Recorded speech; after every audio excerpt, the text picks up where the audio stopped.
वळूया पुढच्या महत्त्वाच्या राजकीय घडामोडीकडे। भाजपचे संकटमोचक गिरीश महाजन यांच्यासमोर आता राजकीय संकट उभं ठाकलंय। जामनेरमधील भाजपचे नेते दिलीप खोडपे यांनी भाजपच्या पक्ष सदस्यत्वाचा राजीनामा दिलाय। दिलीप खोडपे राष्ट्रवादी शरद पवार गटात प्रवेश करणार असल्याची माहिती मिळतेय।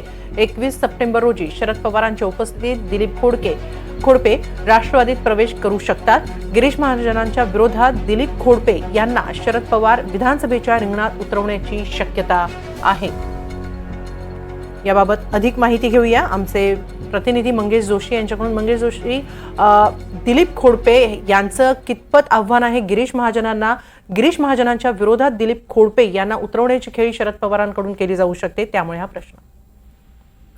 नक्कीच हिमाली, खरं तर भाजपचे एक दिग्गज नेते म्हणून खरं तर दिलीप खोडपे यांची ओळख आहे आणि सोबतच जामनेर मतदारसंघामध्ये जे आहे मराठा नेते म्हणून दिलीप खोडपे यांची एक मोठी ओळख आहे आणि त्यामुळेच खरं तर आता दिलीप खोडपे यांच्या भाजपच्या पक्ष सदस्याच्या राजीनाम्यामुळे एक मोठी खळबळ जी आहे ती खरं तर जामनेर विधानसभा मतदारसंघात उडाल्याचं पाहायला मिळते आहे।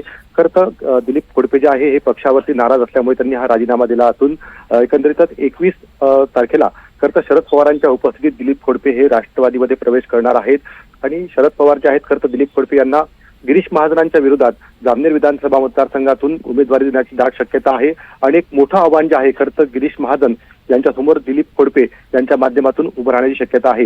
दुसरीकडे जामनेर विधानसभा मतदारसंघाचा विचार केला तर सुमारे 1.5 लाखापेक्षा अधिक मराठा मतदार जे आहे खरं तर हे जामनेर विधानसभा मतदारसंघामध्ये आहे, त्यामुळे एक मोठं आव्हान जे आहे खरं तर गिरीश महाजन यांच्यासमोर असणार आहे। हिमाली, धन्यवाद मंगेश, आपण दिलेल्या या माहितीबद्दल। जामनेर भाजपचे नेते दिलीप खोडपे यांनी पक्ष सदस्यत्वाचा राजीनामा दिलाय। ते शरद पवारांच्या राष्ट्रवादीत प्रवेश करणार आहेत। 21 सप्टेंबर रोजी शरद पवारांच्या उपस्थितीत ते प्रवेश करू शकत आहेत, त्यामुळेच गिरीश महाजन यांच्यासमोर दिलीप खोडपेंचं आव्हान उभं करण्याची खेळी शरद पवारांकडून खेळली जाऊ शकते।